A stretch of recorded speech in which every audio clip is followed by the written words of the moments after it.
Today is Wednesday, March 31st, 2021. Coming up on Roland Martin Unfiltered. President Joe Biden releases his $2 trillion infrastructure plan today. We'll chat with HUD Secretary Marcia Fudge about that. Also, Georgia is sued for a third time over voting restrictions, and corporations face calls for boycotts. The New Georgia Project head Nsé Ufot joins us with the details.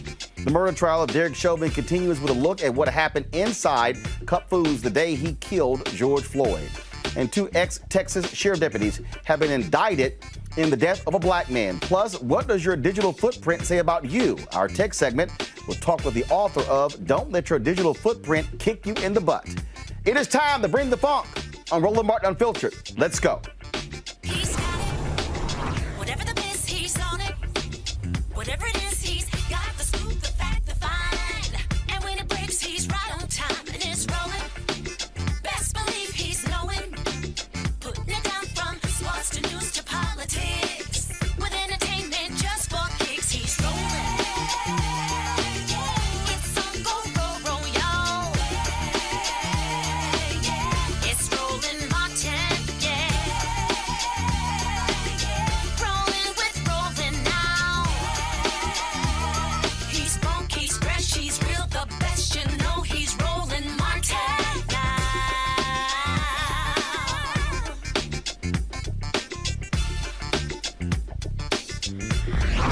Martin! Today, the White House unveiled a massive $2 trillion jobs plan focused on infrastructure and the climate. With the American Jobs Plan, President Joe Biden will address some of the nation's most pressing problems like climate change, decaying water systems, housing, and the country's crumbling infrastructure. He announced it today in Pittsburgh, where his campaign for president started. Here's some of what he had to say. We all will do better when we all do well. It's time to build our economy from the bottom up and from the middle out, not the top down. That hadn't worked very well. For the economy overall, it hadn't worked. Because Wall Street didn't build this country. You, great middle class, built this country. And unions built the middle class. And it's time, and this time, when we rebuild the middle class, we're going to bring everybody along. Regardless of your background, your color, your religion, no matter, everybody gets to come along. So today, I'm proposing a plan for the nation that rewards work, not just rewards wealth. It builds a fair economy that gives everybody a chance to succeed. And it's going to create the strongest, most resilient, innovative economy in the world. It's not a plan that tinkers around the edges. It's a once-in-a-generation investment in America, unlike anything we've seen or done since we built the interstate highway system and the space race decades ago. In fact, it's the largest American jobs investment since World War II. It will create millions of jobs, good-paying jobs. It will grow the economy, make us more competitive around the world, promote our national security interest, and put us in a position to win the global competition with China in the upcoming years. It's big, yes. It's bold, yes. And we can get it done. Joining us now is the Secretary of Housing and Urban Development, Marcia Fudge, former Congresswoman from Ohio. Good afternoon. Good afternoon. You know what? I was just going to say how nice it is to see you, my friend. And here you start. Come on, now. I had you. I do got to. I'm gonna ask you about that later. But let's deal with some business first. All right, we'll deal with the business first. Before becoming Secretary of HUD, you were a member of Congress. I swear, all we heard for 4 years was Infrastructure Week. Under the previous clueless folks, this is actually truly Infrastructure Week with what President Biden unveiled today about rebuilding America. Roland, this is a once-in-a-century kind of an investment in infrastructure in this country. $2 trillion is big, but when you really think about what it does, Roland, it addresses every single thing that we have been talking about for many, many years. We're talking about investment in a general economy. You know, when the president first was elected, he talked about COVID and he talked about the economy. Well, today, he's talking about not just investments in roads and bridges and those kinds of transportation issues, but he's talking about broadband, the energy. He's talking about energy. He's talking about the grid. He's talking about how we house people, what our buildings look like. He's talking about things like how we care for our family, you know, disabled people, elderly people. And we're talking about investments in manufacturing, which we know over the last 4 years in particular, we've lost hundreds and hundreds of manufacturing businesses. So he is making an investment in America unlike anything we've seen in a very long time, Roland. You talk about how big this is once in a generation, once in a lifetime. And Joe Madison has a great slogan where he said, you got to put it where the goats can get it. This is real simple. For the person who's watching us right now, if you don't have a nice, comfortable place to lay your head, your life is going to be messed up. If you drive a raggedy car, it's going to be hard for you to get to work. If you drive in a raggedy car on a shoddy road, it's going to be a problem, put the wear and tear on your vehicle. If you're drinking bad water or you are inhaling toxic air, it's going to be a little hard for you to live the kind of life we're talking about. So when we talk about infrastructure, what we're talking about literally are the basic fundamental things that allow us to be able to live and thrive. That's right. Listen, Roland, you know, as the HUD secretary, the first thing I looked at is how does it affect housing? $40 billion just to make sure that we can repair, rehabilitate, stabilize housing for low-income people. In this package, he is anticipating that we are going to build 2 million more units of affordable housing. We are talking about putting resources into things that we have not done in ages. When we talk about expanding housing vouchers, that hasn't been done really since Bill Clinton. Martin, people don't understand what we have gone through, the malaise that we have experienced over the last 20 years. This is something that I can get excited about because we are finally going to say to people who need a job, we're going to provide that transportation route for you to get to those jobs, no matter where you live. We're going to make sure that you live in decent, stable, clean housing. We're going to make sure that you can take care of your parents and your children. It is historic in ways that I can't even count on this show, but it is going to help people who have been on the edge for a very, very long time, Roland. And I just can't tell you how excited I am about it. And for the people, again, I go back to a number of years ago when a bridge collapsed in Minneapolis and a number of Americans died. And when it was over, we saw all of the news stories. Oh, the faulty bridge and how it had been examined and it hadn't been taken care of. We've seen this happen so many other times in this country where things have happened. And then after the fact, there are congressional hearings, there are blue ribbon panels, and folks talk about reports that were ignored. And I've long said, in America, we've got to stop waiting for catastrophes to happen and then fix it. How about if you fix it, repair it before something happens so you don't have a loss of life? Listen, Roland, it's like we used to say that we want Noah to stop talking about the rain and start to build the ark. We have to do the work. And I would say to you that when you couple this with the rescue plan that has already passed Congress, where for almost all poor people, we have cut poverty just about in half. You take a $1,400 check. If you have a child under 6 years of age, you're going to get a $250 check a month for a year. I mean, think about what we are doing. And when you add these two together, almost $4 trillion of investment, it is big. It is something that no one ever thought could be done. But we are on the precipice of just changing people's lives in a way that no one ever thought could be done. And Roland, if we don't take advantage of it, we will blow it. This is our chance. Your critics will say, critics of the president, critics of you will say, oh my God, this is the debt. This is impacting the debt in a significant way. But if you're putting people to work, if you're building projects, if you actually go back to President Franklin Delano Roosevelt and the Tennessee Valley Authority and those efforts, That's literally how the American economy was rebuilt, by rebuilding America's infrastructure. You cannot outsource jobs to build roads and bridges. You cannot outsource jobs that build moderate and income housing. You can't outsource these jobs. So we are talking about millions of jobs, millions. If we just only count those who are going to be building houses, and then you take construction crews on roads. We are talking about millions of jobs, Roland. And this is how we rebuild this country. This is America at its best. This is investing in the people of this country. So I don't know what people will complain about, but I would say this to you, Roland. We some years ago, about 4 years ago, passed a tax bill that helped only the richest people in this country. And they kept saying, if we help them, it'll create jobs. $2 trillion, Roland. And nothing has happened to improve the lives of the people they claimed that it would help. That's what created the debt. We're getting ready to pay for this by saying to those same people, that $2 trillion we gave you, that you shouldn't have gotten, that you haven't spent, we want it back. People may say, oh, that's Congresswoman Marcia Fudge, but you also were a mayor.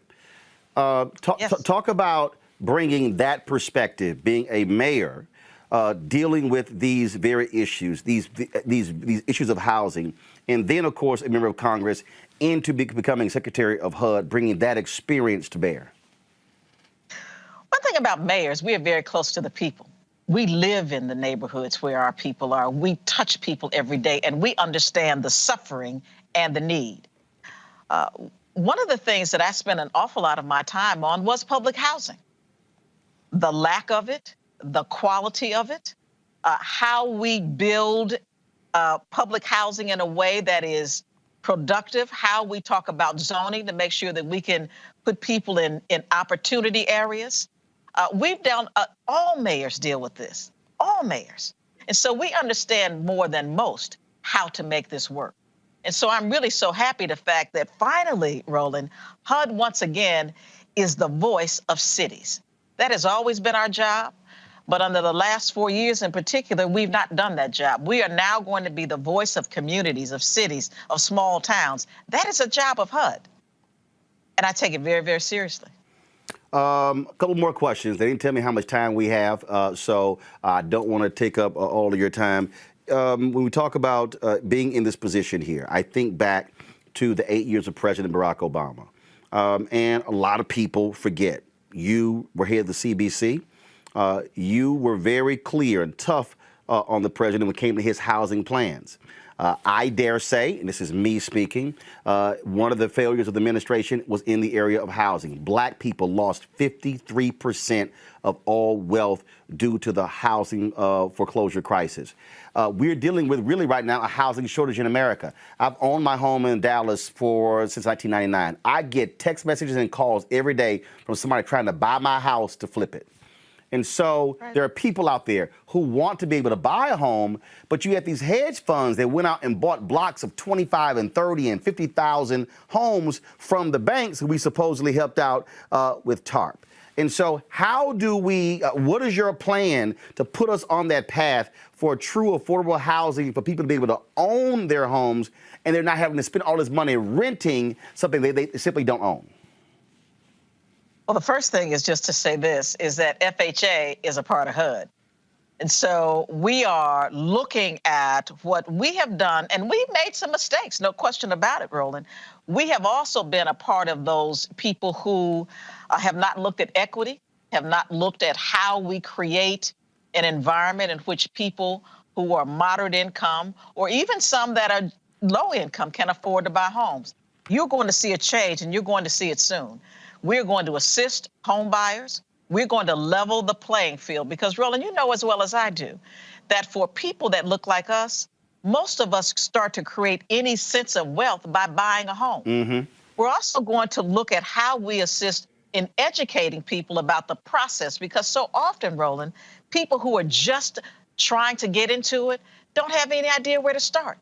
So we're going to assist them with saving, with down payment assistance. We are going to do the things necessary to give folks a chance, just to give them a shot at creating generational wealth. You have my word on it. I'm going to ask you to do one thing also, and I had been, and we talked about this when you were in Congress. The federal government spends $1 billion a year on media advertising. Black-owned media gets $10 million. We want to assist with that, educating people as well, which is critically important that black ad agencies and black-owned media receive those dollars to be able to inform our constituents about these very things. And so I've said it to Susan Rice in the White House. I've said it to Cedric Richmond. I've said it to Senator Chuck Schumer. I'm still waiting to interview Speaker Nancy Pelosi, but that's another story. But I'm going to say it to her as well. But this is important because if we're trying to reach black folks, we need to talk to black-owned media. And that's why I'm thankful that you came on and didn't give us the runaround and say, yeah, absolutely, we want to come on to share this kind of information with our audience. Roland, this is my very first interview since the announcement, and I wanted to do it with you because I think it is important to send a message to people that I understand how our communities are helped. That is why I'm on your show right now. And you have my word that I'm going to do all I can to ensure that people who are sending the message know the people that we want to get the message to. And just so y'all know, last time she was on, she hit me. She's like, Roland, she said, all the calls I got from folk in Ohio who saw me on your show. I got to ask you this here because, Lord, you set the internet ablaze with this.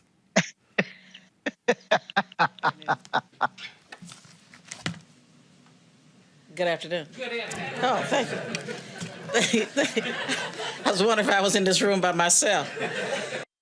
I got to ask you, you had to be even surprised with how everybody said, oh, Lord, that's a black auntie right there. Roland, I didn't even think anything about it at the time. That's our culture. You speak, people speak back. Right. I never thought about it until everybody started talking about it. And Roland, I have been laughing about it ever since. I said, Lord, I'll never live that one down. Well, you know from now on, wherever you go, anywhere in the country, when you got to give a speech anywhere, it's going to be good afternoon. So I'm telling you, it's just going to be, just go ahead. It's going to be a part of your introduction wherever you go. So just go ahead and get prepared for that. That's why I love you, Roland. Goodbye. Secretary Fudge, I appreciate it. We keep it real, keep it black on Roland Martin Unfiltered. We thank you for joining us. Love you, my friend. Talk to you soon. Love you as well. Thanks a lot. All right, y'all. That's Secretary of Housing and Urban Development, Marcia Fudge there. Y'all know I had to ask her about that. I'm sorry. That video it's going to be around forever. So that was just a great one there. Let me go to my panel right now. Y'all, please pull my panel up. Let's talk about this $2 trillion infrastructure plan presented by President Joe Biden. Monique Presley, legal analyst and crisis manager, will be joined by Robert Patillo, executive director, Rainbow Push Coalition, Peachtree Street Project, and also Scott Bolden, former head of the PAC for the National Bar Association, attorney here in Washington, D.C. Glad to have all three of you. I'm going to start with you, Robert. You deal with the issue of money with Rainbow Push. Look, for 4 years, all we kept hearing infrastructure week. And for a lot of folks, again, when they hear infrastructure, folks' eyes just might sort of gloss over. But we literally are talking about the country, the power grid. We're talking about the water. We're talking about buildings and roads and a school, all those different things that literally allow us to be efficient in what we do. It's funny whenever I hear my conservative friends talk about how do you pay for these things, about the deficit and the debt, particularly when it relates to this, you have to go back in time to that period that they like to talk about. Those good old days when they're talking about making America great again. They were talking about the 1950s, that post-war period. Why was America great during that period in their eyes? Because we were the only civilized country on earth, or only modernized country on earth that still had infrastructure. We had not had World War I and World War II destroy all of our infrastructure. So Japan was on fire. China was on fire. Russia, Western Europe were all on fire at the time. And because America had an industrialized base and had spent trillions of dollars during the Great Depression and trillions of dollars during World War II, that is what made us the economic power that we are now. And we have not reinvested that money since then. If you fly into Abu Dhabi, if you fly into Dubai, if you fly into Tokyo, and then come back to LaGuardia or JFK, you think you're coming back to the third world because America's infrastructure has crumbled. We're right around the anniversary when I-85 in Atlanta collapsed. We had the bridge in Minneapolis collapse. During the primary or during the runoff here in Georgia, I went to 144 counties in the state, and many of them are dealing with issues of not having paved roads, not having consistent electricity, not having access to high-speed internet during this pandemic. So large portions of this country are desperately in need of modernization. And when we talk about how do we keep up with China, how do we keep up with West Africa as they progress, how do we keep up with India, we have to have a modernized infrastructure system. And that is what actually pays for itself. When you inject money into the top of the economy, that money is hoarded. That money is put into off-seas accounts. That money is buying yachts, building space planes, those sorts of things. When you inject it directly into the bottom of the economy in a Keynesian way, that re-stimulates and recycles through the economy, creating more jobs, thereby paying off the debt that is created. So it makes sense all the way across the board. The only people who don't want to do it are the millionaire and billionaire class who will end up having to actually pay taxes to finance bring the country forward. See, here's what I find to be real interesting, Monique. I mentioned the Tennessee Valley Authority. That was something that was created during President Franklin Delano Roosevelt. Y'all, go to my computer, please. This is what the Tennessee Valley Authority is. The Tennessee Valley Authority is a corporate agency of the United States that provides electricity for business customers and local power companies serving 10 million people in parts of 7 southeastern states. TVA receives no taxpayer funding, deriving virtually all of its revenues from sales of electricity. In addition to operating and investing in its electric system, TVA provides flood control, navigation, and land management for the Tennessee River system and assists local power companies and state and local governments with economic development and job creation. Monique, the TVA still exists.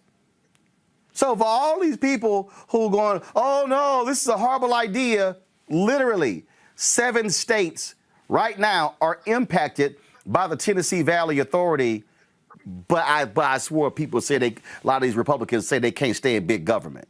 They don't mind that. Well, they didn't mind any of it under the most immediate past administration. I mean, these are jokes at this point. The GOP doesn't have an identity. It doesn't have any moral high ground. It doesn't have any principle. Its whole gig is to oppose, to be contrary, to be other. And so when we had that other person in office for 4 years, they landed us in this ridiculous amount of debt that we're in, same as what President Obama faced when he had to come in and snatch us all out of the valley and bring us to some dry ground and to a level playing field. And so they're just going back to prior positions, but not because of principle or conscience. It's just that their entire aesthetic, if you will, is to be contrary. That's their gig. The thing here, Scott, and you already see the folks going, oh, Biden and the death tax. I mean, they're already playing all of these different games here. When we talk about this $2 trillion infrastructure plan, it literally is going to provide significant dollars to hire people, to build these things, to maintain these things, and it is needed. Even when you talk about the electric grid in America, people don't even understand the power grid. They don't even understand that because it's so decrepit, the amount of energy lost going from the beginning to the end is significant. If you do an upgrade, you actually make energy more efficient, which causes folks' energy bills to decrease. Yeah. And there's something in this $2 trillion bill for everyone, every state, every elected official, every Democrat, every Republican, every independent, everyone in this country. When you see the railroad accident or the train wrecks, or you see a bridge collapse, or you see some other infrastructure failure, you have a 1 day, 2 day conversation about it and say, yeah, we need to fix that. When Trump was in office and others, you said, listen, we can all agree on infrastructure because that helps everyone. Let's do it. Never got done, but that tax cut got done. And so to the Republicans, I want them to just shut up, right? just shut up. Because this infrastructure bill is going to put people back to work. It's going to increase taxes on the corporations. But I got to tell you, most of my corporate friends and clients say, well, Biden's going to raise my taxes. And most of them really do say privately, they say, well, that just means we got to go make some more money. Let's figure out how to make some more money. And I'm telling my Republican friends the same thing. Figure out how to pay the taxes, figure out how to pay more money, and we're going to have the #1 infrastructure within 10 years because we got $2 trillion to put behind it, and we will be far ahead of every other country. It's necessary. It needs to get done. But Robert, here's what's crazy, and again, it's akin to what Republicans have done to convince people that when big business and rich people get massive cuts, that is good for the little person. It really is akin to fans who get mad when a football player holds out for more money, and they don't say a damn thing about the owner being a billionaire. And so all of a sudden, it becomes like the player is a traitor to the team and the city for daring to want more money, but the fans don't say nothing about when the team decides to cut a player and cut their salary because of salary cap. Oh, that's business. I mean, that's really what, in many ways, Republicans have done. Convince people like, oh yeah, oh no. So that $2 trillion tax cut they got, the companies, Robert, said, oh hell no. Trump was running around, the companies, they're gonna reinvest this money. The companies were like, no, we not. We gonna do stock buyback. No, we not. Well, We're not gonna just that, Roland. We're gonna give a dividend. Look, Ro, we also have to remember many of those billionaires, their wealth is built off of government programs, not just tax cuts, but actual government contracts. Hold on. Stop right there. Hold on. Please, just put this, hold on. I want you to repeat that for all of these ignorant ass folk who are mad at me when I had the brother on talking about self-sufficiency, when I kept saying you still have government involved in self-sufficiency. So just I want you to slow it down. So for all of y'all self-sufficient lovers, and I believe in self-sufficiency, but also I ain't stuck on stupid and realizing that the people who y'all credit for being self-sufficient make their money directly from government. So go ahead and just slow that down a bit. Many billionaires, their wealth is built directly off of government contracting. I'll give you one quick nerdy story. Elon Musk took the money he got when he cashed out on PayPal, and he wanted to send an old Russian rocket to Mars with a little greenhouse with some mice in it. That's how SpaceX got started. The Russians wouldn't sell him a rocket, so he decided to build his own company. The company was going nowhere until he got $3 billion from NASA in a contract. After they were able to finally launch a Falcon 1, this is how he developed the Falcon 9 rocket with that money from NASA. Also, what funded the funding for the Super Heavy rocket was another military contract for the United States Air Force to put satellites into geosynchronous orbits. That is what's paying for the development of the starships. This is why Elon can blow up a spaceship every 2 or 3 weeks, because that's your taxpayer money that paid for that and to invest into the company. No, hold on. We ain't done with Elon.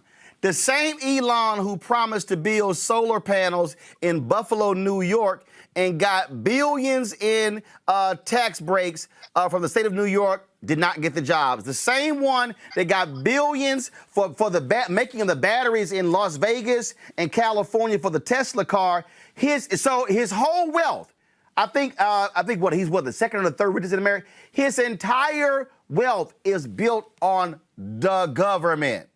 And you can also add in he owns the Boring Company, which is supposed to be building tunnels between various cities on the East Coast and also between LA and I think Las Vegas. He's got billions of dollars in contracts for that. It was because of Obama's energy mandates in the late 2010s which created the demand and the research into electric cars that built Tesla. We could have had electric cars in the late 90s with similar range and similar abilities. It was only because of the policies put in place by President Obama that you had the actual investments to that can launch something along the lines of Tesla. So if you look at Tesla, if you look at the Boring Company, if you look at SpaceX, if you look at Starlink, all these things come from government dollars. Even Neuralink, which Elon Musk founded, it has research and development grants from the federal government. So don't think that somehow these people are just rocket scientists and super geniuses. They're great lobbyists, and when they get your tax dollars for free in order to have contracts with the government, that's what springboards you to becoming a billionaire from becoming a millionaire. If you look at what happens at many of these big white universities and institutions, you can give that exact same money to FAMU or to Clark Atlanta or to A&T, and you would have similar results. But what lines their bottom lines are those government contracts. So this is why it's foolhardy not to be fighting for those contracts. See, Monique, here's the thing that again, if Elizabeth Warren did this, and in fact, she gave a speech. I forgot. I didn't know what the event was. It was at the Mayflower Hotel here in Washington, D.C. in 2015. And she gave this speech talking about y'all didn't do this on your own. And she was killing it. And I sat there and I said, that woman needs to run for president this year. I still believe she made a mistake not running in 2016 and wait until 2020. That's a whole nother story. But what she was laying out, she was talking about how all these folk, how they made their money, but they also did it because of government. I was a City Hall reporter for the Fort Worth Star-Telegram. Bruton Smith, NASCAR racetrack owner, comes to North Texas. And he's talking about bringing a NASCAR track to North Texas. So Dallas put a bid in, Arlington put a bid in, Fort Worth put a bid in, and Fort Worth won the bid. But here's what was interesting. In order to secure him building it, he said, I'm going to need the state of Texas and the city of Fort Worth to build entry points to the track, build an off-ramp, build roads leading to it. I think Fort Worth put up something like $65, $70 million. I forgot how much the state put up. But the bottom line is this here. For all the talk of Bruton Smith self-sustained building a track, he could not build it without government. I really hope President Joe Biden and Vice President Kamala Harris, when they travel around the country touting this, they literally say, government made that happen. Government made that happen. Government made that happen. So for all y'all who hate government, hate the project. You hate government, hate that road. You hate government, hate this. Go to my computer. This is from CNBC. This is what's in his plan. $621 billion for bridges, roads, public transit, ports, airports, electric vehicle development. $400 billion to care for elderly and disabled Americans. $300 billion to improve drinking water infrastructure, expanding broadband, upgrading electric grids. $300 billion into building and retrofitting affordable housing, along with constructing and upgrading schools. $580 billion in American manufacturing, research and development, and job training. So for all the Republicans who keep saying, Monique, that they are the party for the blue-collar worker, say government is making this possible. Once again, they just slipped into that hole where the party of the blue-collar worker position when all of the other positions didn't work. But every time you say government, I don't disagree. It certainly is government, but government translates to us. It's taxpayers. It's the middle class that made that happen, right? It's the working poor who made that happen. It's those who are wealthy but not so wealthy that they find ways to escape their taxes every year. They're the ones who, over years and decades, have made these things happen. And what I believe we have an onus to do for our own people is to show them the way, maybe not to Elon Musk level of billions out of access to government contracts, but there are grants up every day where there's a requirement for diversity access, where there has to be 3, 4, 10% given to diversity registrants. There are organizations that the entire purpose is to assist people of color, whether you're a double minority like Black and woman, Asian, and et cetera, in order to gain access to these funds, to contracting and bids. And these are for everything from janitorial services and hair care to high-tech jobs. So the information is out there so that we can access the wealth for ourselves, doing things that we are already doing and struggling to do because the ones that get in the room and the ones who have the access don't want to tell how they got there, don't want to make room inside. And there are opportunities there for people in all kinds of career paths. See, Scott, Republicans have been effective at somehow convincing folks, oh, you want government to be your daddy and mama. No. Excuse me, I'm just not dumb. See, I'm sorry, I'm just not dumb like these simple Simons who keep voting for the Republican Party. We hate big government, except when your ass in trouble. See, I mean, I really get a kick out of the folk who hate big government till a house flood. Yeah. They hate government till a tornado hit. They hate government until a hurricane comes. They hate government until there's fire. They hate government until a whole bunch of stuff happens. They hate government until there's a heat wave. They hate government until there's a cold snap. I'm telling you right now, it's a whole bunch of Republicans in Texas who hate government when they were freezing their ass off this winter, was like, yo, where was government? And see, this is the thing that for people to understand, and I got some fools like, oh, Roland, you all about Democrats and big government. No, I'm just not dumb. I keep saying, y'all, the moment you born, your birth certificate, government document. In fact, your ass go to high school, and it's a public school, your high school diploma is a government document. Government document. Immunizations, government document. Go to a public college. They don't want that. Go to a public college. Government document. Get married. Government document. Get divorced. Government document.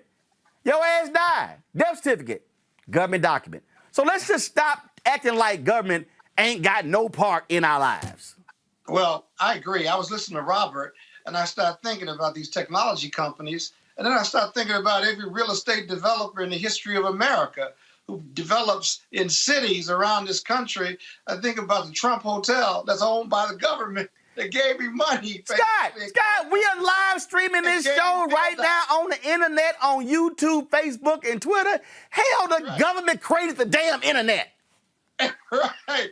You had Marcia Fudge, who is one of the biggest investors. HUD is one of the biggest investors to not only housing developers, but healthcare companies, hospitals. They provide healthcare insurance, and they provide infrastructure and loans to private sector companies to build out based on the fact that these communities need those services. But what triggers the partnership is the government and the monies they invest. Every real estate developer I've ever represented, there's a component of going to the government because they either need tax credits, they need low finance bonds or 501c3 bonds, they need tax increment financing. That's all government, if you will, all of government. And so you're absolutely right about that. You could certainly put it in. You could certainly put it in something else or put it in some other group, but it still ends and begins with the government. And last point here,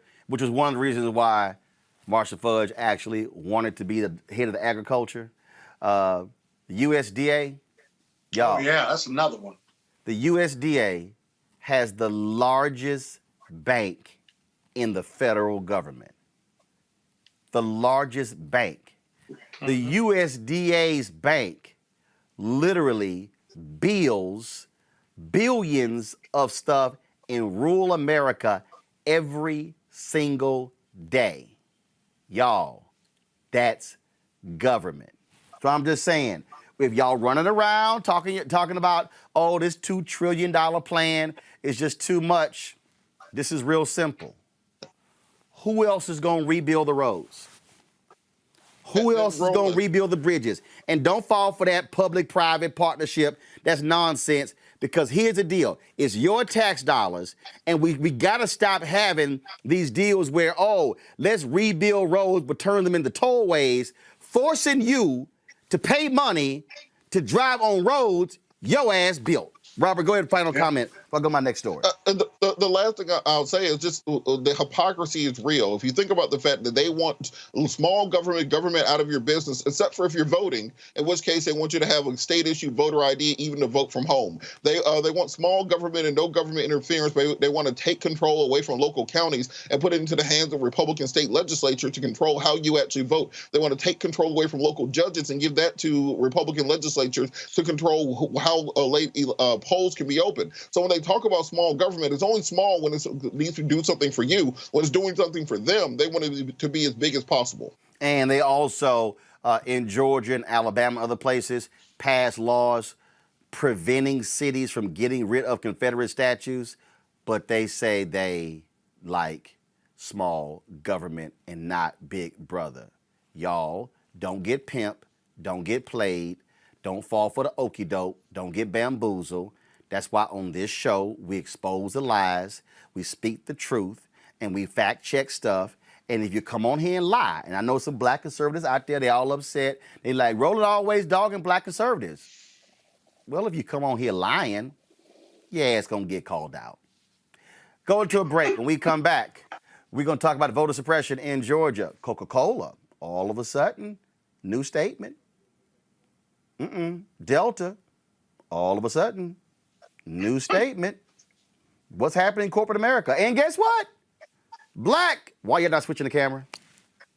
I need y'all to wake up in the control room. Thank you very much. Black corporate executives? Where are they? All of a sudden, they are speaking up. Where was all of this before the bill was signed into law? That's next on Roland Martin Unfiltered. I believe that it's movement time again. In America today, the economy is not working for working people. The poor and the needy are being abused. You are the victims of power, and this is the abuse of economic power. I'm 23 years old. I work 3 jobs. Work 7 days a week. No days off. They're paying people pennies on the dollar compared to what they profit, and it is time for this to end. Essential workers have been showing up to work, feeding us, caring for us, delivering goods to us throughout this entire pandemic, and they've been doing it on a measly $7.25 minimum wage. The highest check I ever got was nearly $291. I can't take it no more. You know, the fight for 15 is a lot more than about $15 an hour. This is about a fight for your dignity. We have got to recognize that working people deserve livable wages. And it's long past time for this nation to go to 15 so that moms and dads don't have to choose between asthma inhalers and rent. I'm halfway homeless. The main reason that people end up in their cars is because income does not match housing cost. If I could just only work 1 job, I could have more time with them. It is time for the owners of Walmart, McDonald's, Dollar General, and other large corporations to get off welfare and pay their workers a living wage. And if you really want to tackle racial equity, you have to raise the minimum wage. We're not just fighting for our families, we're fighting for yours too. We need this. I'm going to fight for it until we get it. I'm not going to give up. We just need all workers to stand up as one nation and just fight together. Families are relying on these salaries, and they must be paid at a minimum $15 an hour. $15 a minimum anyone should be making to be able to stay out of poverty. I can't take it no more. I'm doing this for not only me, but for everybody. We need 15 right now.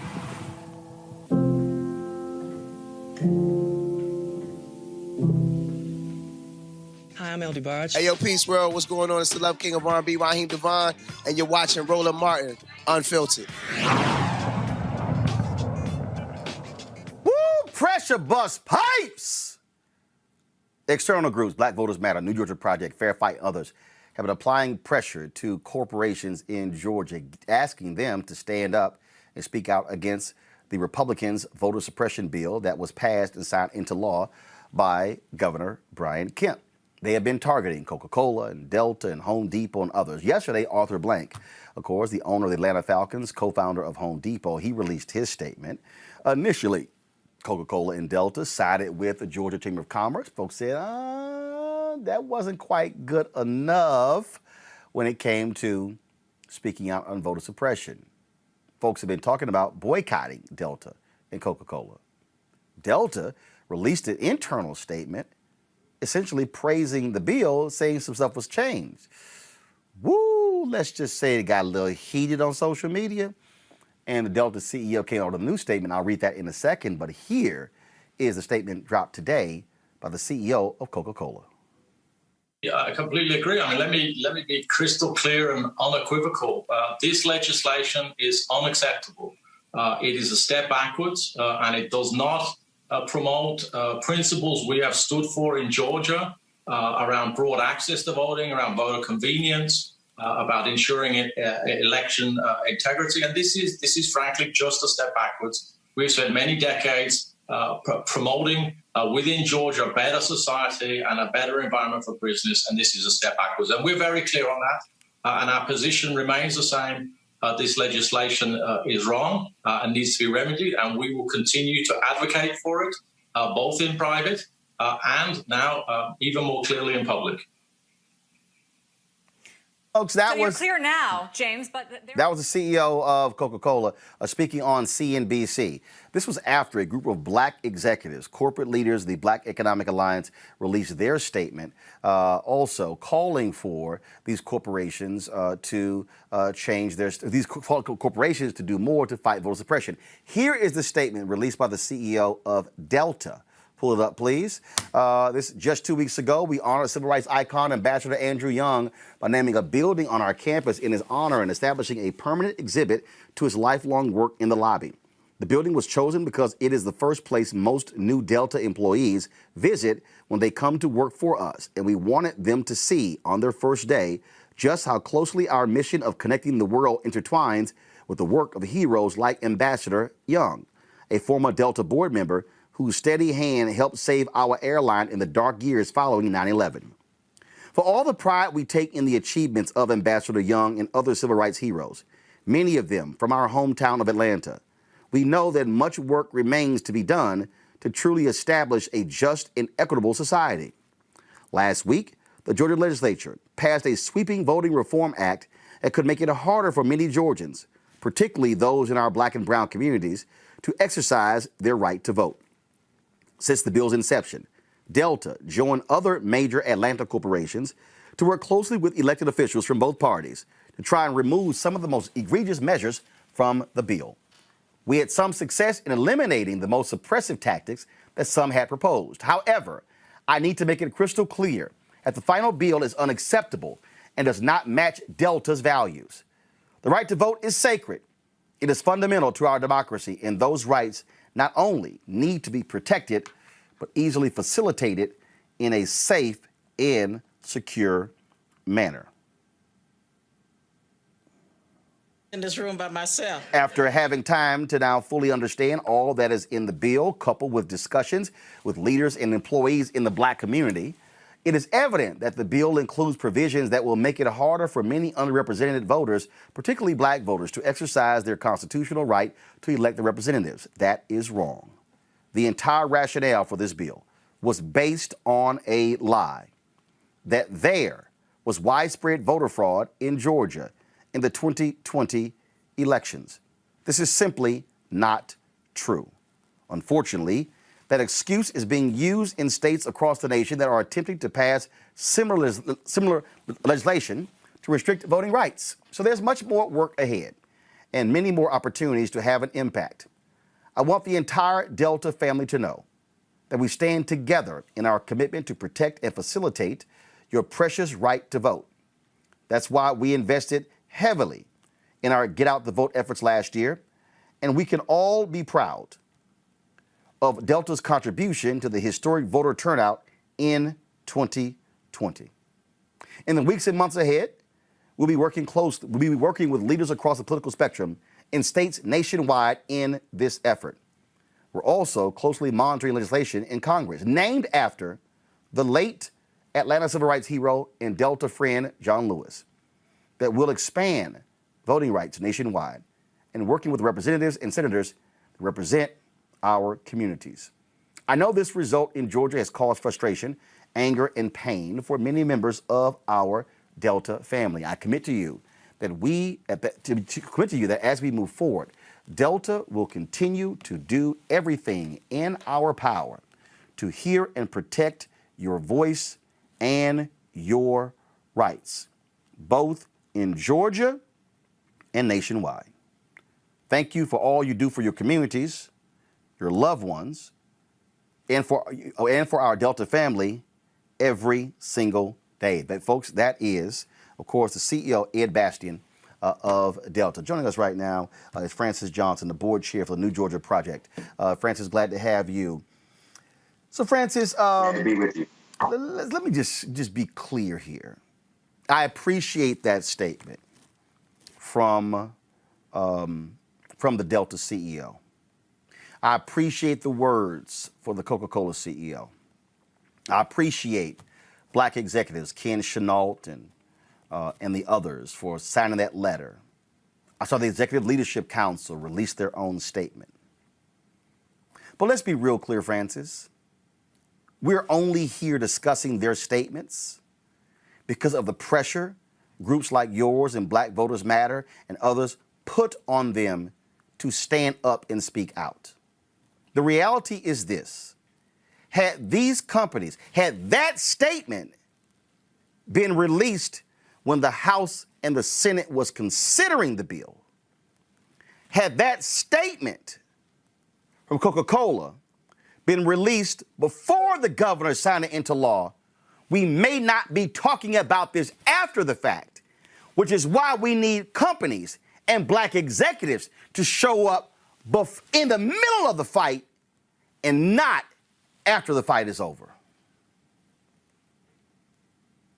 You're absolutely right. You know, after a summer of Black Lives Matter protests and the platitudes offered by these corporations about their support for Black and brown people and what we're going through, and after watching the 2020 election unfold as it did, the insurrection at the United States Capitol and the voter suppression across this state, we expected the corporate citizens who called Georgia home to do what was right. And instead, they were mealy-mouthed. They were trying to hedge bets. And ultimately, they were on the wrong side of this. And you're right. It has been nothing but the pressure from consumers, Black consumers and others around the country and around the world, that has told Delta, you have to do better. Consider the impact of Delta on the state of Georgia. 33,000 employees, just Delta. $62 billion in economic impact. 53 billion of that is attributable to Delta. If they had spoken up earlier, we may not be facing the greatest retrogression voter suppression act since Jim Crow. This is Jim Crow's Resurrection Act, and Delta has itself to blame. And again, I need people to understand. I'm not saying we don't appreciate it, but the point is, we saw this coming. I mean, for the last 3 months, I have been on this show saying, y'all, here it comes. Y'all, Ossoff, Warnock won, Biden and Harris won. Oh, I said, y'all, they gonna change the laws. It's coming. Election night, Republicans like, oh, hell no. We changing this. And so for all these folks, they act like all of a sudden you shocked? Absolutely. Absolutely. You know, when you just go one step deeper in analysis and you're spot on and you called it just like you're supposed to. You called the spade a spade. But you consider Delta's previous action on RFRA, for example. They came out and stood with civil rights folks to oppose legislation that would target the LGBTQ community. And the state of Georgia slapped a reinstatement of the 4% gas tax on them, which cost them $60 million for their statement. Georgia's gas tax is second highest in the nation behind Illinois. Of course, that's home to the second largest airport, second busiest airport in the nation behind Hartsfield. So let's not mince words. This is about money. And at some point, somebody at Delta made the calculated decision that the risk of offending the Republicans who controlled this was far greater than the blowback they would get from black and brown people and people of goodwill who would see this as cowardice. But they misjudged, and they have hell to pay for it.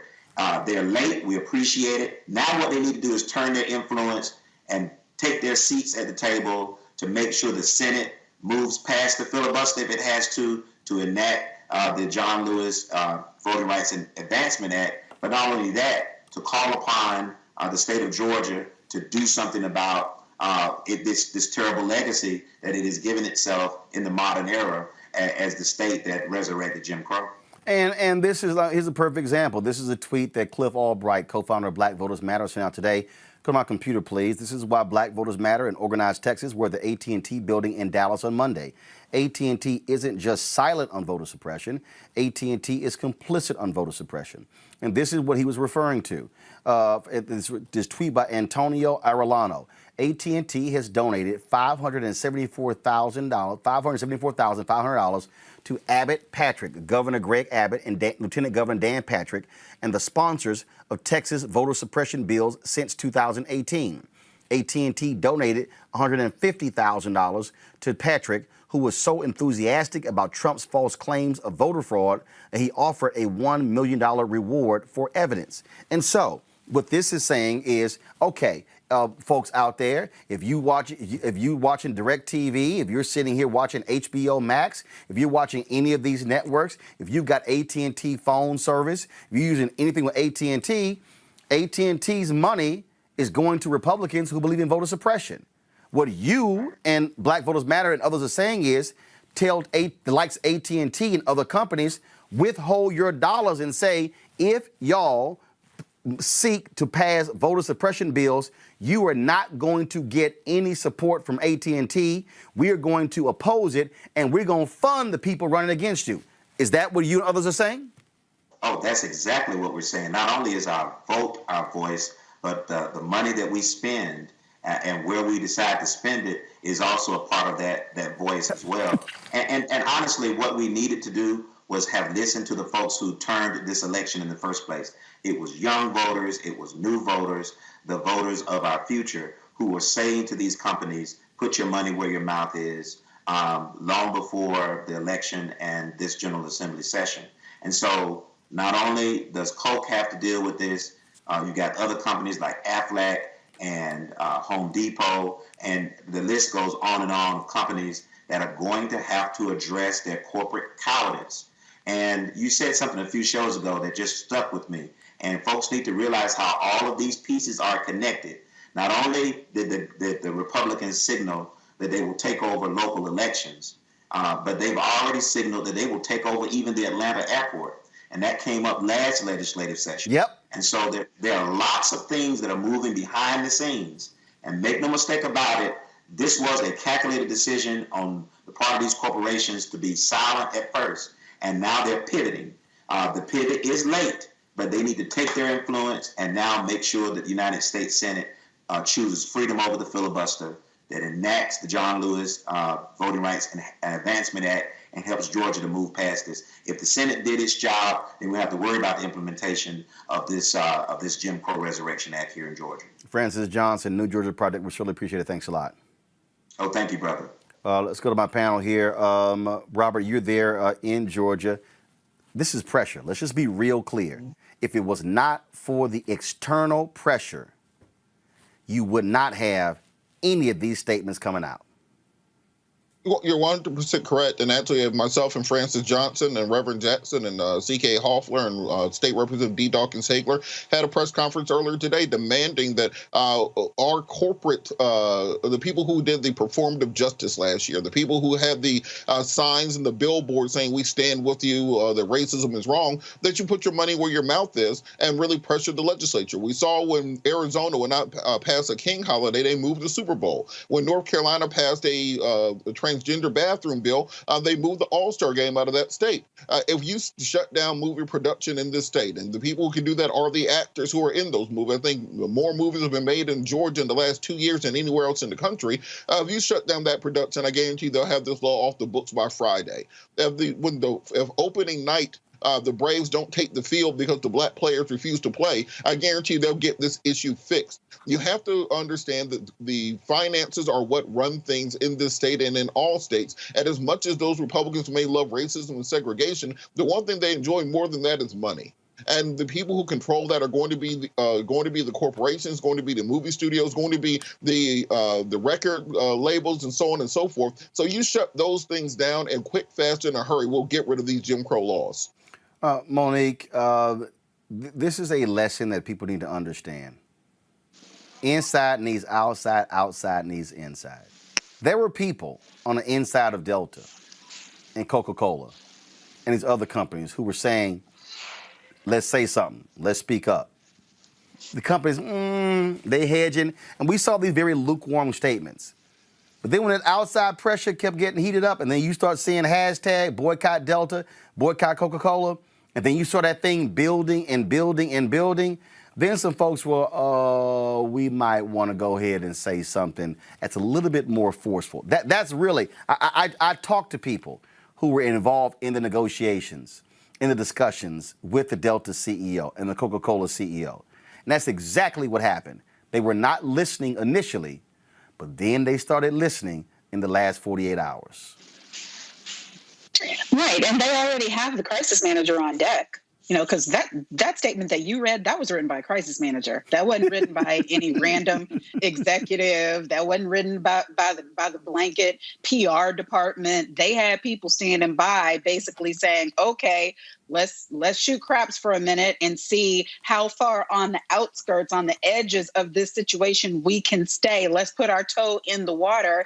And then here comes Black Lives Matter, and here comes all of the other organizations that do what they do so well, and put them in the position where they had to do the in case of emergency break glass. And I'm sure it was already drafted because it was very specific and it was written very well, and it said everything that they should have said the first time. So we have the power. I'm going to keep saying it this year until the people way, way, way in the back hear me. We have the power. I agree with Robert. Yes, the film studios. Yes, the record labels. Yes, yes, yes. But it's we. It's the we that don't own the studios, but that buy the music. The we that don't own, but go to the movie, that stream the services. It's our collective power that when it is utilized properly makes for change. The ballot box is obviously one place where we make that change, but we can wield power all across the stratum, and I'm glad to see that that's what's happening. Scott? Well, got it. Monique. Robert, got it. Roland, got it. Now what, right? Because these statements and these change of hearts are really interesting, as you say, appreciated, right? But how far are they willing to go? The consumerism of Black people in this country is tremendous. We spend more than we save, right, on many of those companies. So what is the Democratic Party or those companies willing to do, given how much we invest in them, whether it's politics or whether it's economics or business, you name it, right? That power we have, we've got to continue to move forward with it. Is Arthur Blank, who owns the Atlanta Braves, willing to move the team? Atlanta Falcons. Atlanta Falcons. Atlanta Falcons. Is Delta or Coca-Cola willing to move their employees? Are they willing to move their headquarters? I mean, listen, reality is not rhetoric. I like the rhetoric, but it's got to match reality. And until we continue to press and make them do what we want them to do, including the White House, if you will, Where's the White House on this? Vote 51-50 and pass that legislation and get rid of the filibuster and be done with it. Why are we as black people asking the White House and trying to force the White House to do something about voter rights when all we did was vote our rights to them? And so there's a lot more work to be done here. And I don't understand why we got to have a rhetoric or negotiate something like this when it's really clear the fate of the Democratic Party and black people all around this country are at stake. Because it's not just about the Democratic Party here. These are corporations. These are corporations who also want Republicans. But no, it's not. But it's not the same. It's not the same because these are Republicans.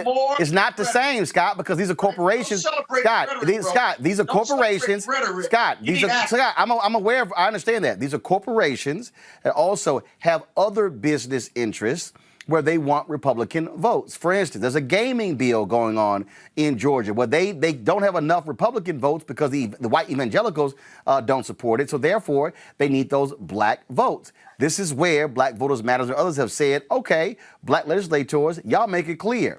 We ain't voting on that bill unless y'all get rid of the vote suppression bill. We will let your gaming bill die as a result. Right. I like that leverage. The next step has to be, yes, how are you going to repeal it? And so, yes, what these corporations are going to have to do, because we saw it with the transgender bathroom bill in North Carolina. When corporations said, we're going to stop doing movies, we're not going to have conferences, we're going to hold back on job announcements and transferring folks to North Carolina unless you get rid of the bill, they changed the bill. That's what this has to happen. So are we boycotting Georgia? No, wait, see, no. See, hold up, no. See, right there. I've said the last couple of days that folk who are talking about boycotting need to, first of all, listen to the folks in Georgia first on this very issue. Why is that? Because they're the ones who know it best. That's one.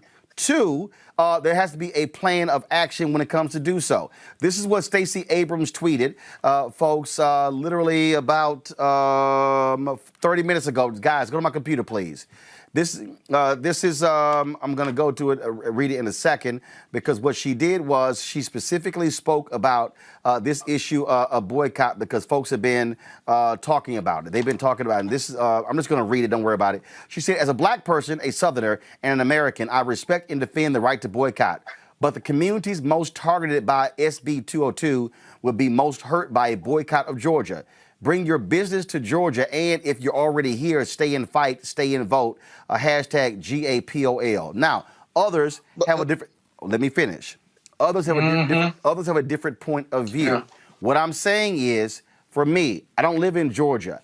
I'm going to take my cues from the people who are on the ground fighting, as to relates to what the next tactic is to get the law dismissed.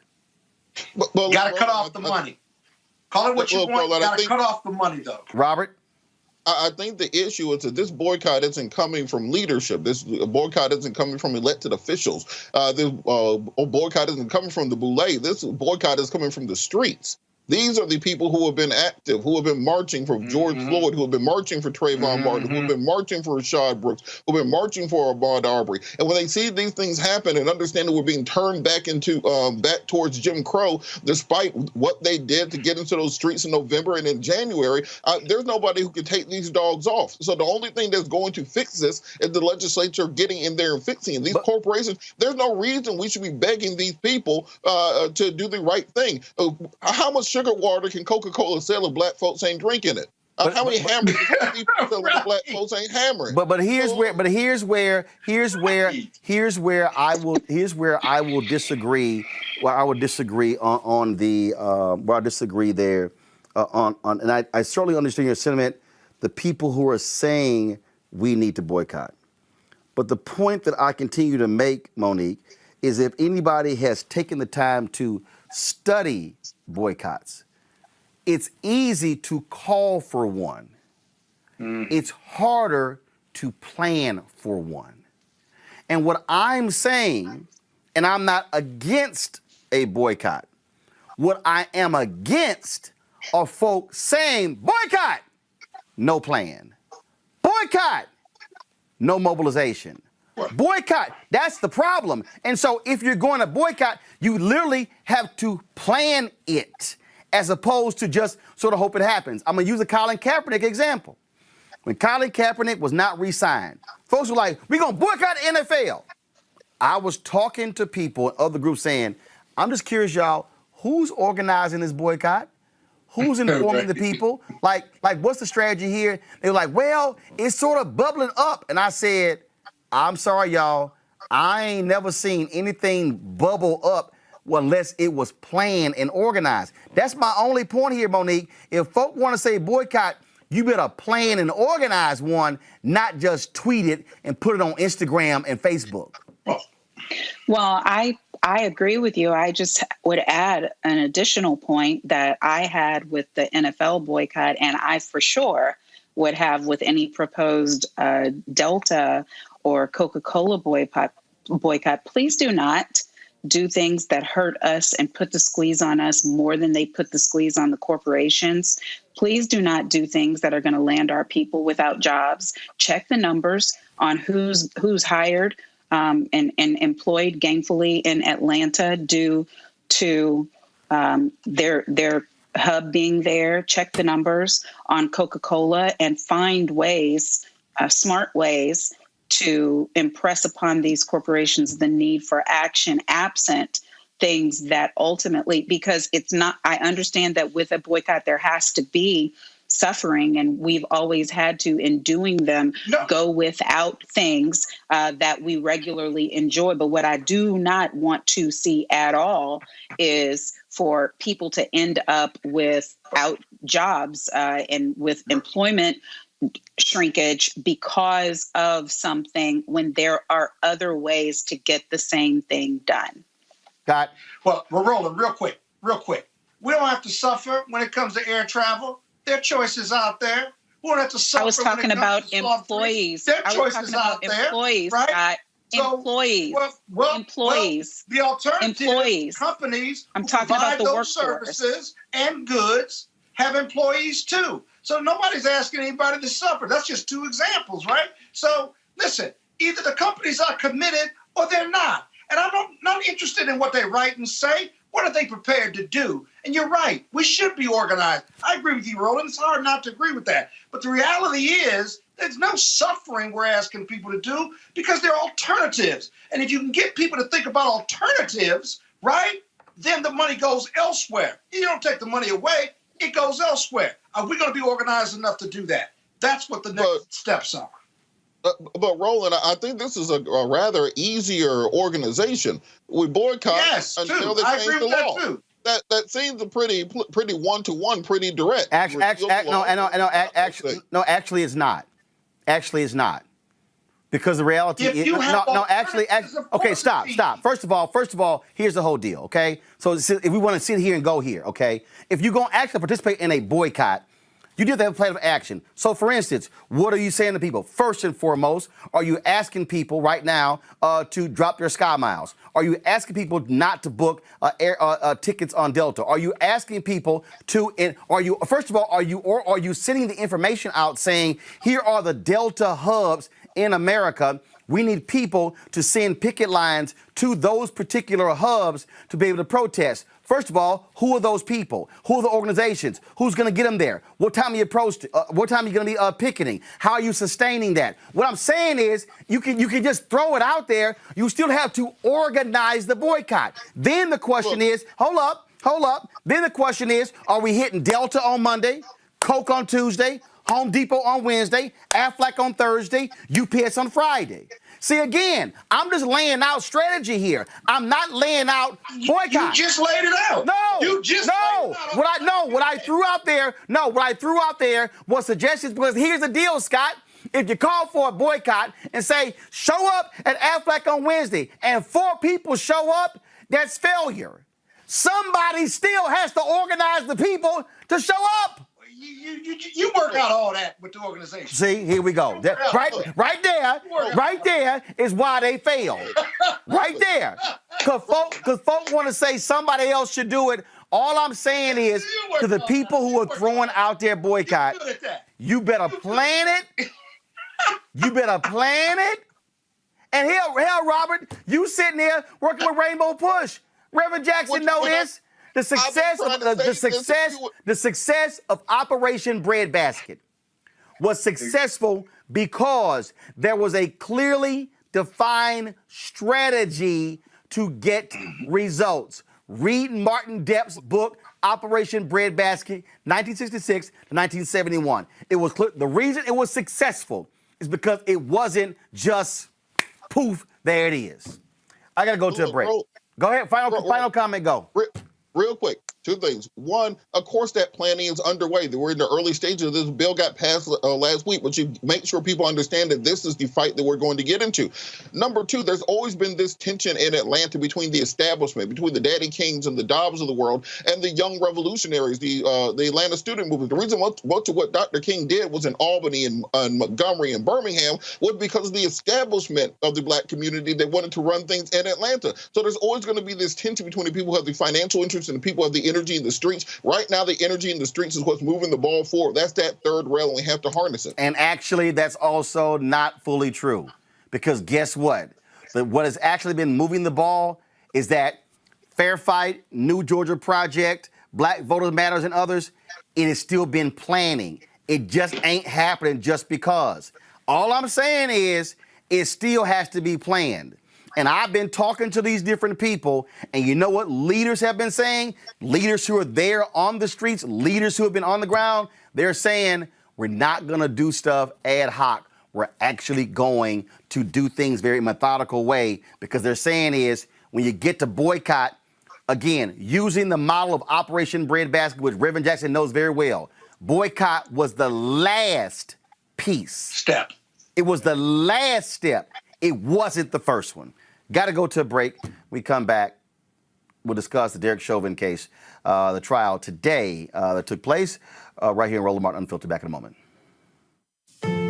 America is starting to breathe again. A decent man as president. A plan to protect us. It feels almost normal. But it's not. Republicans still will not admit that President Biden was legally elected, which means they don't believe in democracy. They believe an election is only legitimate if they win. That's not democracy. Their plan? Pass voter suppression bills to block minorities from voting, take back Congress, impeach President Biden. We refuse. We refuse to accept the end of the American experiment. We refuse to allow anti-democratic autocrats to steal our country. We choose to fight, and we will not lose. Join us. Hi, I'm Teresa Griffin. Hi, my name is LaToya Luckett, and you're watching Roland Martin Unfiltered. Witness testimony and surveillance video was shown today in the Derek Chauvin murder trial in Minneapolis. Of course, it provided the first look at George Floyd's actions inside Cup Foods before his death. It was from inside the store. Shows Floyd casually walking into Cup Foods, roll it please, and talking with customers and employees. We also heard from the store clerk and others who witnessed the murder. Guys, y'all can roll the video. We're going to talk over it. Monique, I want to start with you. You've been following the trial. Just your assessment of what happened today. The evidence was devastating. The witness testimony was certainly painful to listen to. I've been in trials of my own where I found myself praying for my witnesses, that we all would end up making it through, and that nobody would collapse on the stand, and that I would keep it together and do my job at the table. And I found myself doing that today, even though I'm not there, not in the trial. Even one of the tweets that I tweeted today was "Help him, Holy Ghost," because when we saw the prosecution's witnesses time after time be racked with guilt and then ultimately just collapse in tears watching the evidence be put before the jury, I can only imagine what the jury's reaction is to these things. But the other thing that I would say is that the prosecution is doing an almost seamless job on presentation of evidence and witnesses and strategy.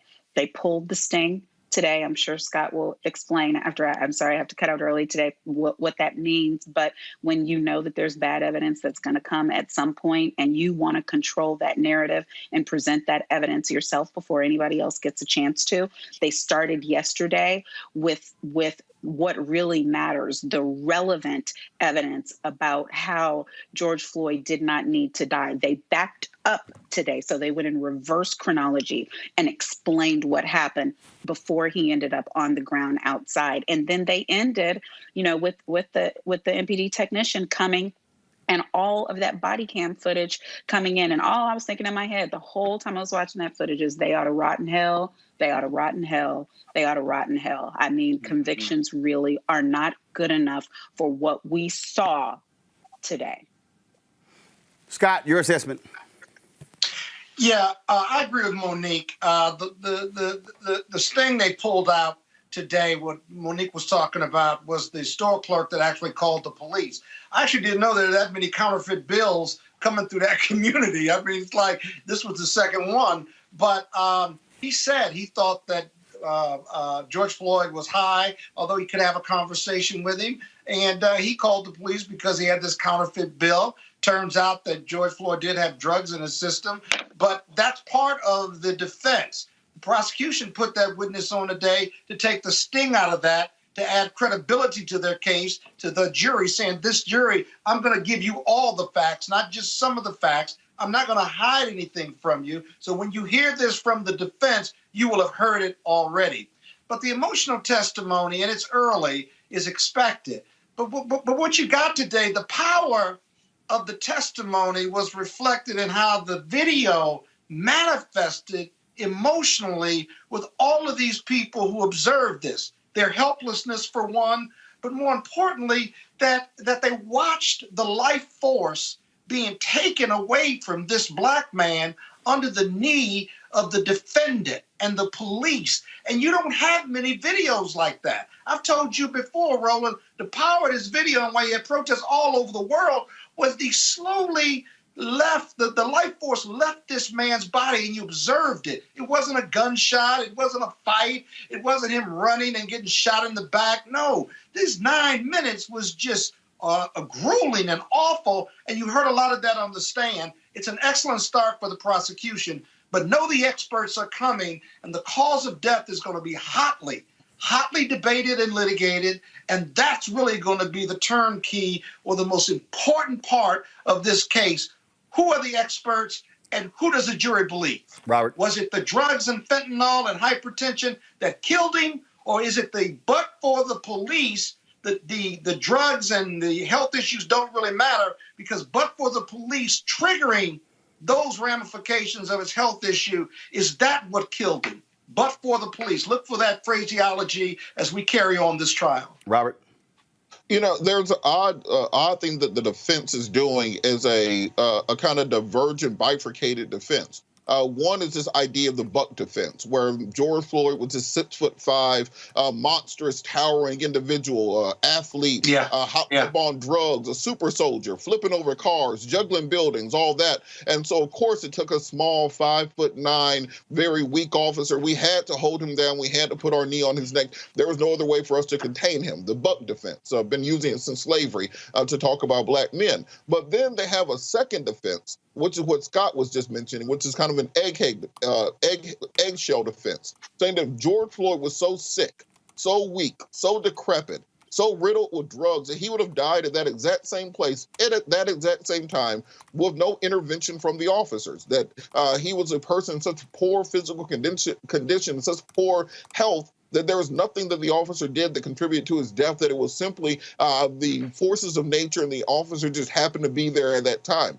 So they're arguing in two different directions at the same time. So what you saw the prosecution do today is, as Scott and Monique said, try to take the sting out of that second defense, the sting out of that idea of him simply being so weak and decrepit and riddled with drugs and alcohol that he was going to just keel over and die, taking all culpability away from the officer. I think the next thing they will have to do is attack that buck defense and the idea that he's he somehow posed a threat, because it's a nonsense argument. And the fact that in America, you can have this on video, have a half dozen or more witnesses witness something, talk about this for a year, and still we're on pins and needles as to if there will be a conviction, shows you just how broken the criminal justice system is. God forbid you get killed by the police, you don't have a film crew there with you to chronicle what happened.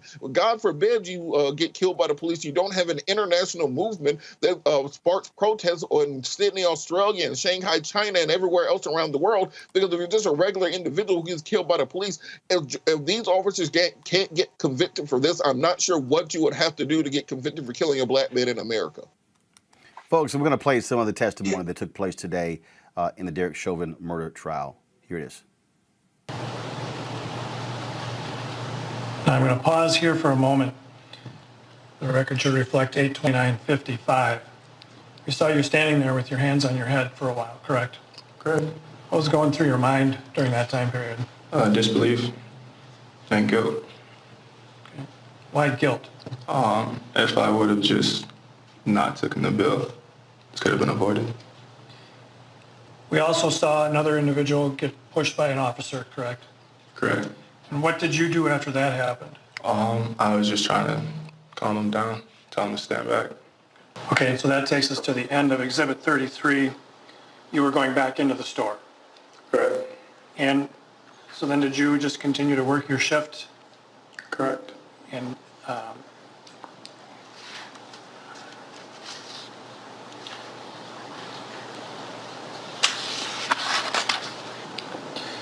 so did you continue to work at Cup Foods as long as you could? No. Why not? I didn't feel safe. I have no further questions, Your Honor. I'm not trying to win. I'll get on the ground, anything. I get in the car. He know it. He know it to me, officer. Y'all hear me? Don't do me like that, man. In the car. Okay, can I talk to you, please? Yes, you get in this car. We can talk. I am claustrophobic. I'm hearing you, but you're not working with me. God, I'm claustrophobic. Get in the car, man. Get in the car. Can you put me in the front? Please. No, you're not getting in the front. I'm claustrophobic, officer. Get in the car. Okay, man, okay? I'm not a bad guy, man. Get in the car. I'm not a bad guy. Man. What's my number? Please, officer. Please. Sit. Please. Take a seat. Please, man. Please. No, take a seat. I can't choke. I can't breathe, officer. Please. Please. Fine. My wrist. My wrist, man. My wrist, man, please. I can't. And I'm on the ground. I'm on the ground. I'm on the ground, yo. I'm on the ground. Come on. I'm going down. I'm going down. I'm going down. Get in the squad. I'm going down. I'm going down. I'm not going to lose, man. Bro, you look down a heart attack, dude. Right? I know, I can't breathe. Get in the car. Oxygen. I can't go, man. I can't breathe. Take a seat. Please, man. Please listen to me. Is he going to jail? He's under arrest right now for forgery. I'll tell you. Can we figure out what's going on? For what? Take him out. For what? Look at you. Thank you. Thank you. Get him on the ground. Yeah, on the ground. On the ground. My God. Right. You got your restraint. Hobbled. Can't breathe. Okay. Can't breathe. Grab that. Once we get him. Jesus Christ. I can't breathe. I can't breathe. Thank you. I can't breathe. Stop moving. Mama. Yeah, Mama. it's in the, Mama. one of the front pouches. Mama. On my right side bag. Mama. You're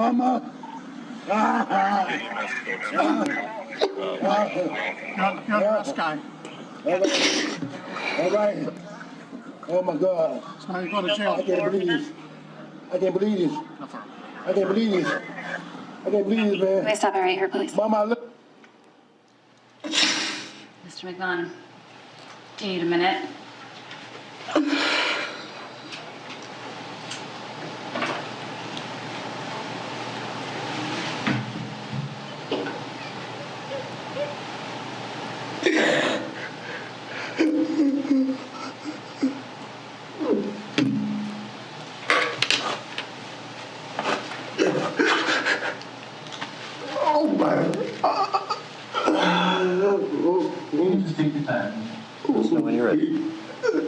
give you a moment, Mr. McGon. I'm not sure if there's water as well. Oh, if you need a break to get some water, let me know, and we can take a break.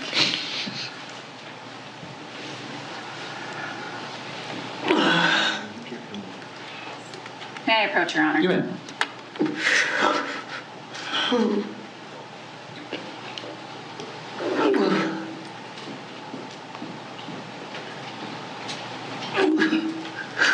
Thank you.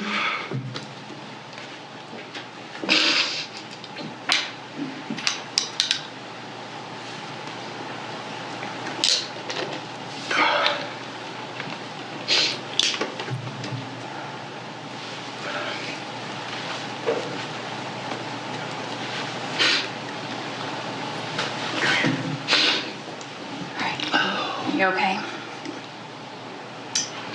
Yeah. I know that this is difficult. Can you just explain sort of what you're feeling in this moment? I feel helpless. I don't have a mama either, and I understand him. My mom died June 25th. Scott, how does that testimony play to a jury? Well, it's very emotional testimony for one thing. They took a break right after that. Okay, so the jury is going to be just as emotional as he is. He lost his mother. George Floyd didn't have a mother. And this witness and the other witnesses keep talking about how helpless they felt. And it's true. When the police are there and they got the guy down and you had a paramedic there, they couldn't help but they could see the life force leaving his body. And so his testimony is very powerful. But this case has a lot of different aspects to it. It's going to take like up to 30 days. So this is just one. The prosecutors have to keep that emotional level there for the next 20 or 30 days. We'll see. The real issue, though, with this witness is, could he finish and tell his story? The video tells part of it. What the video also shows with the police and this gentleman here is they just know discretion. They didn't care, and they didn't know how to deal with someone in mental or drug crisis, which is the biggest problem with the police force. There's just nothing there other than arrest and take them. They should have put him in the car and, despite his protest, just took him to the hospital, but they didn't care about it. So good testimony for the prosecution, but he told his story. But can that level of emotional connection with the jury, can they maintain it on a daily basis or weekly basis or through the end of the trial? They're going to try, no matter what, to do just that. Robert? Well, you know, it looks good for the prosecution currently, but I've learned not to judge cases at halftime, particularly in the first exactly. quarter. No. We're not saying guilt or innocence. I'm just simply saying, what is it looking like from your perspective? How does that play to a jury right now? Not whether he's going to be guilty.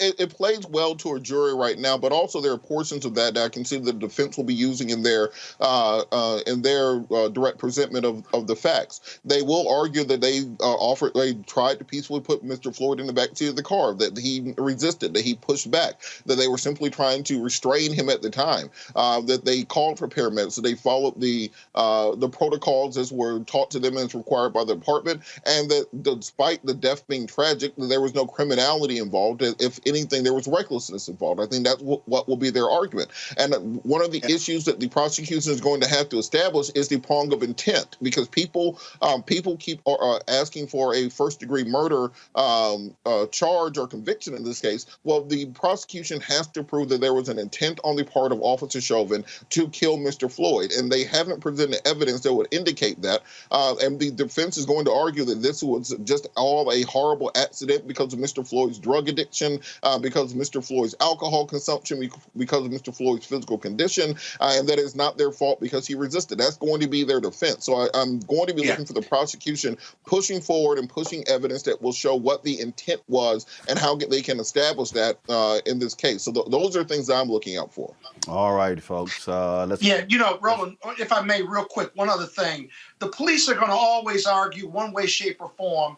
I didn't go there to kill George Floyd. I went there to arrest him. He died as a result of him stealing and resisting, but I didn't kill him. In the end, that's kind of going to be what the defense is going to be in a big way. And with the expert, they're going to argue that in closing. It's going to be a tough case to get a conviction here. All right, folks, let's go to Texas, where former Williamson County, Texas Sheriff's deputies James Johnson and Zachary Camden were both charged with second-degree manslaughter on Monday, according to Travis County District Attorney Jose Garza. They were booked into a Travis County jail on Tuesday and released on a $150,000 bond, each within an hour.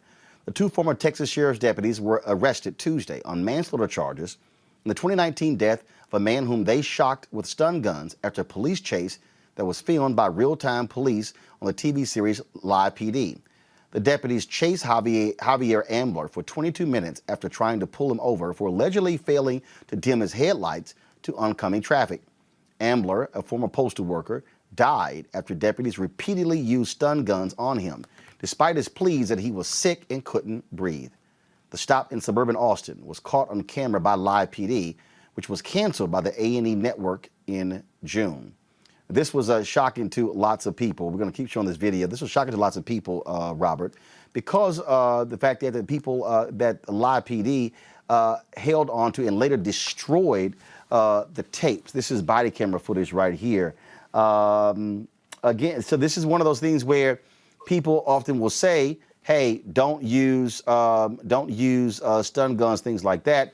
But you heard him actually say, Robert, in the video, I have congestive heart failure. And he's yelling it. Mm-hmm. You're absolutely right. I think part of what we have to understand when we start talking about less than lethal weapons, things such as tasers, things such as bean bags, rubber bullets, officers often are far more liberal in the use of those than they would be with deadly weapons because they consider them to be less than lethal, or they consider them to be a lesser level of accountability when discharging them. We saw the two students in Atlanta who were held up in a similar way. We've seen officers use tasers in a non-life-threatening situations, even though they're only supposed to be deployed in those such situations. So it's going to be a question of exactly what evidence they can bring to bear in order to show that there was extreme recklessness, at least in the actions of the officers, and not simply within the line of duty. But we have to retrain the way that officers interact with the communities and to see the humanity in the people they are arresting. If you listen to police radio chatter, if you get discovery packets like me and Scott get from time to time in police cases, the way that they talk about individuals is the way you will talk about an animal, the way you will talk about something that needs to be contained, something in a zoo, not a fellow human being. And as long as you consider them that way, that is how you tase a man with congestive heart failure to death. That is how you put your knee on somebody's neck, because you have dehumanized them in your mind to the point that you really believe you're that thin blue line between civilization and chaos, and anything you do in pursuit of that is necessary. Exactly. And if you feel that way and you're a police officer, then you're not going to believe me if you're trying to arrest me and I'm telling you I got congestive heart failure or that I can't breathe. That's why. They don't believe them because they don't think they're human, and they just think they're the scum of the earth, and let's just put them in jail with the rest of the mopes and dogs and perps and whatever other short name they use for people that they arrest. These are human beings, and because they made a mistake or even committed a crime or are bad actors, they're still human beings, and your job is to transport them and arrest them. Your job is not to kill them, period. And it never stops being about that. All right, folks. Hold tight 1 second. Got to go to a quick break. When we come back, our tech talk and digital footprint, real important. A lot of people really ignore how much stuff they put on social media. You realize your whole life is out there? Even your cell phone numbers, your home address, photos, where you live. We'll talk about that next on Roland Martin Unfiltered.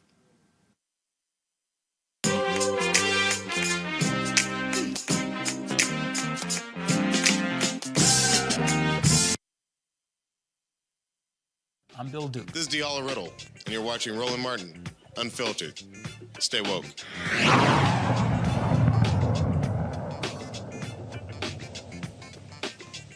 All right, folks, technical difficulty right there. We'll work on that. Do you know what your digital... First of all, y'all should be playing the tech talk, but I guess we can't play that, the stinger. So why didn't we play it?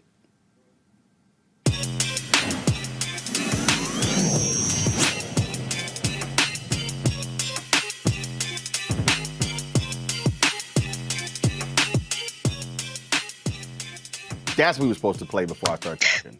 Do you know what your digital footprint says about you? Social media searches are used all the time by schools, the police, employers, and others to determine who they want on their team. For today's tech segment, we're chatting with Stephanie Humphrey, author of Don't Let Your Digital Footprint Kick You in the Butt. Stephanie, glad to have you on Roland Martin Unfiltered. Absolutely. Hope all is well with you. Here's what's interesting. We just dealt with Alexi McCammon. Losing her job as the editor-in-chief of Teen Vogue due to some comments she posted on social media when she was 17 years old. Then the social media persons for Teen Vogue, who was one of the voices saying she should be fired, they reveal her N-word usage. No word on whether Teen Vogue has let her go. We've seen other examples of that, things that pro athletes have said when they were in high school as well. But not just that. The amount of information, I think people would be completely overwhelmed, the amount of information that's literally available, that people can actually go to some of these search engines or some of these services you pay for, and it literally will show you not just Robert or Scott, but their children, their relatives, their addresses and phone numbers, other people who are connected to you. That's how crazy this is. It is. It goes way deeper. And thank you so much for having me, Roland. It goes way deeper than any of us ever imagined. When you just think about how many platforms you're attached to that are connected to the internet. And we're not even just talking about Facebook and Twitter and Instagram. We're talking about Twitch and YouTube and Netflix and your Apple Watch and your Fitbit and that Nest thermometer in your home and that Alexa and everything else that you use that is connected to the internet is establishing a digital footprint for you that is searchable and recoverable. All of that data can be mined in some way. And not only that, I mean, I don't even think people realize, just the other day I went to the cleaners and they said, "What's your phone number?" And I'm sitting there like, why? And again, though, what happens is we just do it naturally. You now go to grocery stores, and in order for you to get the discount, you got to put your phone number in, or you scan your card, which actually has has your information on there as well. I mean, how we have freely just given, and in fact, it's a trip because, like I say, when people you go somewhere and ask for your number, there are other people around, and you're just giving out your cell phone number like it's no big deal. Right. Putting it out in the atmosphere. And think about how many people use their phones to pay for stuff. You tap it at Starbucks or you're using Apple Pay and your credit card is connected to your phone, is connected to everything else. So that rabbit hole goes very, very deep. And I don't think people know enough about what they are giving away or about how companies are using that data. And we're not informed enough on how to protect our privacy in these instances. I'm going to pull Robert and Scott in here. Both of y'all are lawyers. I'm sure y'all got something to say about this digital footprint thing. Well, I think my primary question will be what steps can people take in order to start safeguarding those things? What happened to your Black Planet account from 15 years ago? Where's the information from your MySpace page at? Now, every app you open says, will you allow access to your data, your phone numbers, your location information? What steps can people take to start cutting down on the amount of information out there and that's accessible? Right. Well, you first have to make a list. I mean, it might take a while. It might be way longer than you expect. I actually did this exercise with some students I spoke to recently and asked them to write down everything they've done that is connected to the internet, and their lists were super long. So think about all of those things. But there is a service in particular called justdelete.me that will give you instructions on how to go to each of these different sites and ask that your information be deleted. Because that's the thing that people think, that just because they're not using the site anymore or just because they deactivated their account, that particular platform is not still holding on to their data. And they are. You have to actually ask and request that your data be deleted and hope that they actually do it. Now, what's the website again? Justdelete.me. Okay. All right. Scott? I often hear about the dark internet. And I have this vision of a collection of hackers who are taking your data, selling it, and then using it. But I don't know they're using it, and I can't really tell whether they're using it. How do I find out whether I've really been compromised, like my social security number or my date of birth? that I've been compromised and I don't even know I've been compromised. How do I fix that? That's a tough question because, yeah, like you mentioned, the dark internet is called the dark internet for a reason. It is meant to be hidden. They use virtual private networks and other things to cloak their identity and route traffic through different routers so you can't find it. So it would be really tough for the average person to try to sort of go down that path to see if any of their information is out there. There is another website, though, that I like. It's called haveibeenowned.com, and owned is spelled with a P. That will let you Hold on. Have I been owned? It's owned, but they spell owned PWNED. So take the O out of owned and put a P there. got it? Have I been owned.com. All right, pull it up, y'all. Pull it up. Here we go. There All right. you go. Yep, that's it right there. So you can tell if your email address has been in a data breach. You can at least see if any of the sites that you use have been hacked. Yeah. Hey, Roland, can I ask one more question? I guess. Really good. I guess. Okay, so here's the deal. Here's the question I get as a lawyer all the time. I have clients who call me and say, you know, I did something wrong 10 years ago and 5 years ago, or I got arrested and it's on the internet, or I said something wrong. How do I get it off the internet or get it so buried deep in the internet files that nobody can see it unless they're really digging and really looking hard at it? Is that possible? Can that be done? It is possible, actually. I actually helped a friend do this, and I will say to start, you're not deleting it. How much does that cost? So that was a favor. I don't do this. I don't do that for a living. That was a favor. But I'll tell you what you can do.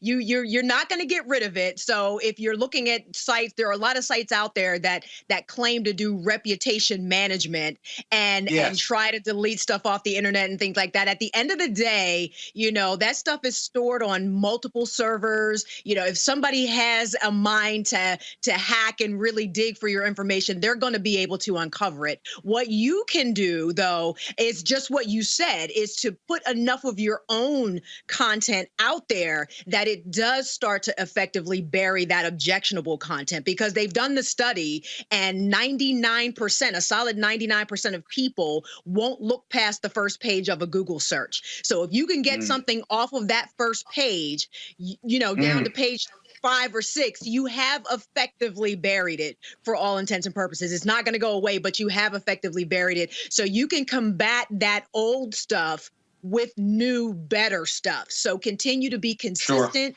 in the things that you post. Use LinkedIn as a tool, get your own website started, whatever that looks like for you, whatever is manageable for you. You have to take control of your digital footprint by putting the things that you want people to know about you out there on the internet in a consistent basis.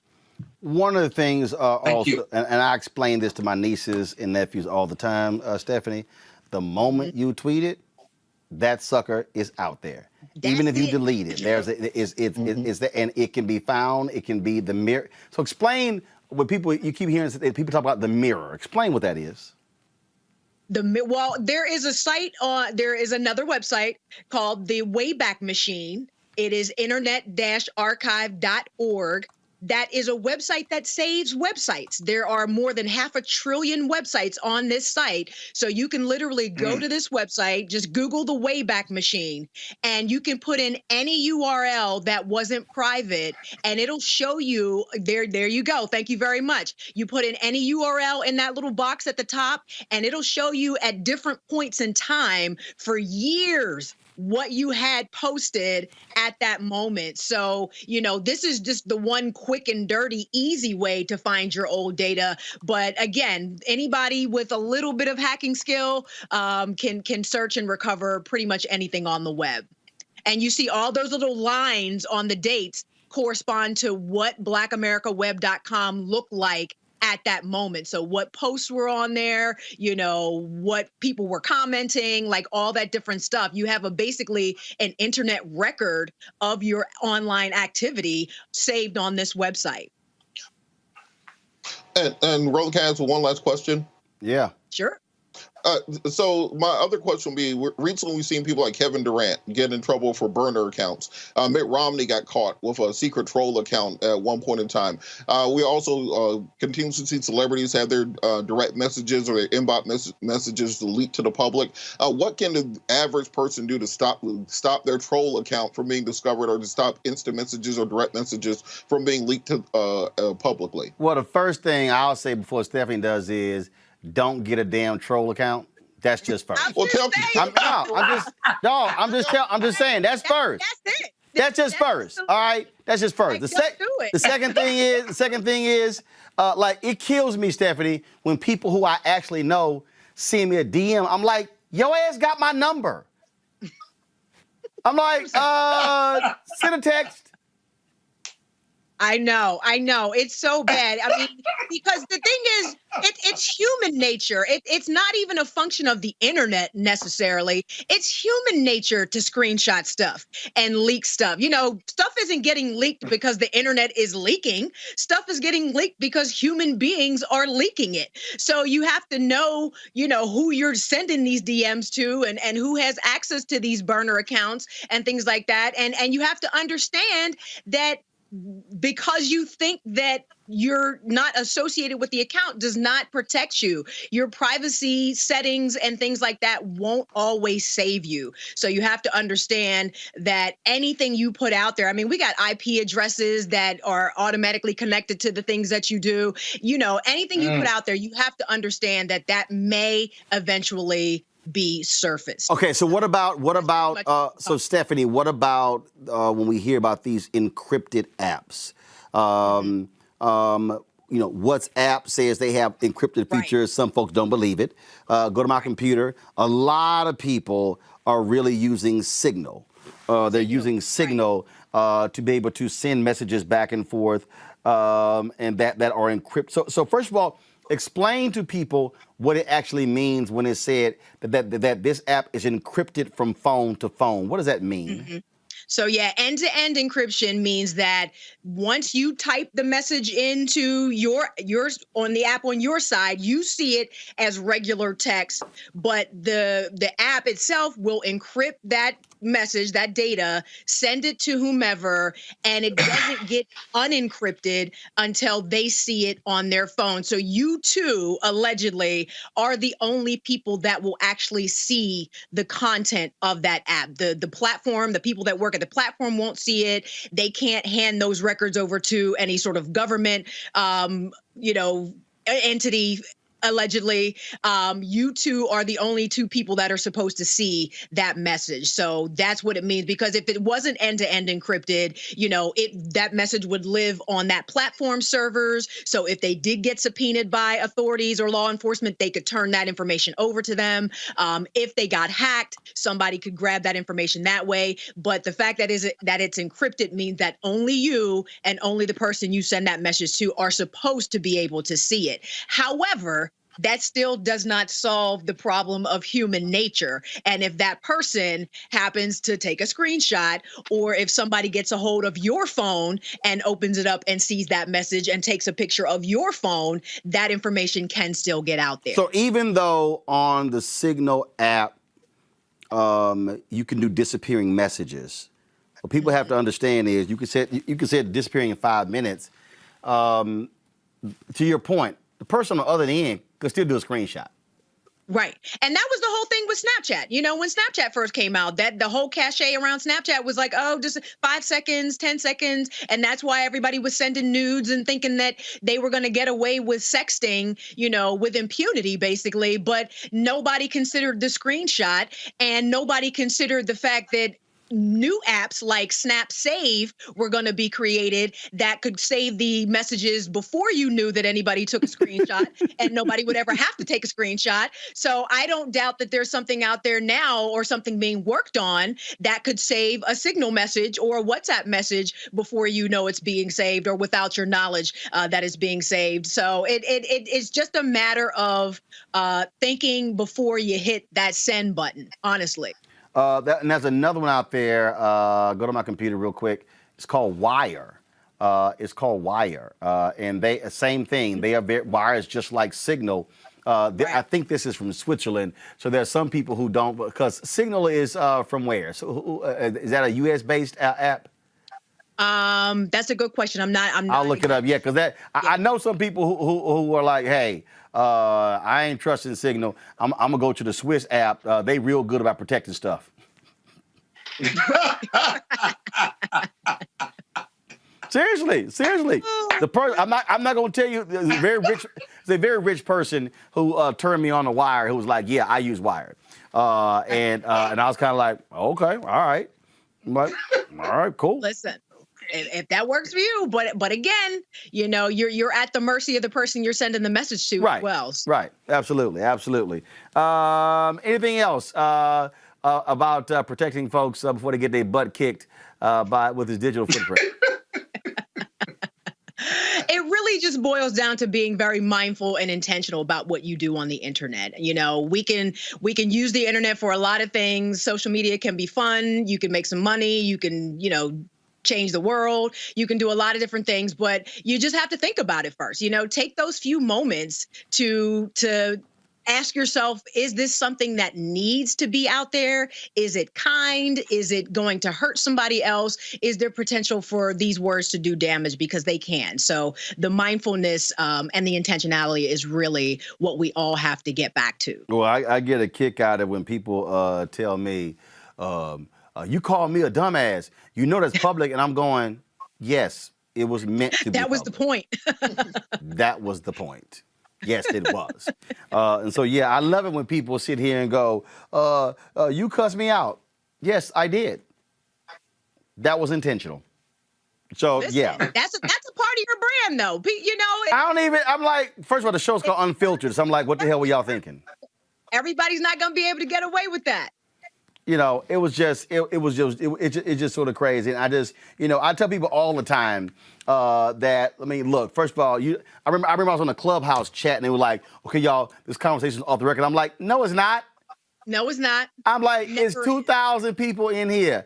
You think somebody can't record this? I said, y'all, I can take one iPhone, hit voice memo and hold up to the phone and record. I said, if you dumb enough to sit here and think this is off the record, and I had to literally explain to people what actually off the record is. Off the record is just like a signal. I have to trust the other person who I'm confiding in is not going to reveal it. Mm-hmm. That's all. It's all based upon do I trust Scott gonna keep his mouth shut? Nope.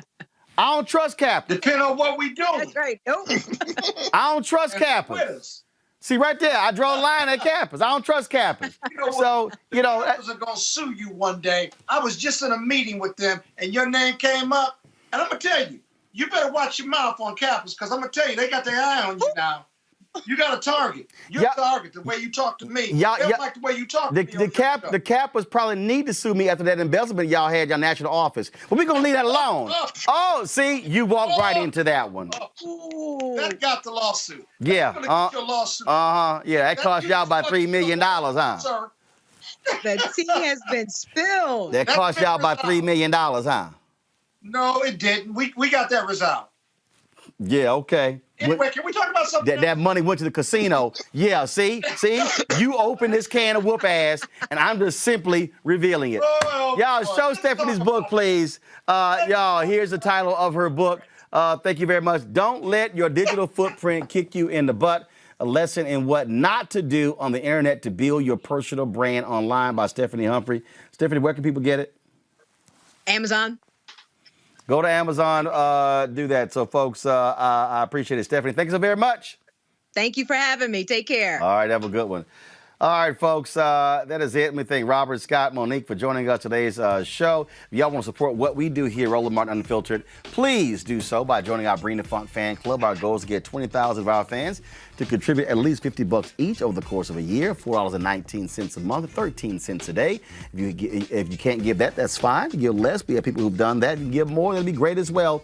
And so please do so by Cash App, $RM Unfiltered, PayPal.me/R Martin Unfiltered, Venmo.com/RM Unfiltered, Zelle at RolandSMartin.com. All right, folks, I'm going to see y'all guys tomorrow right here on Roland Martin Unfiltered. Thank you so very much.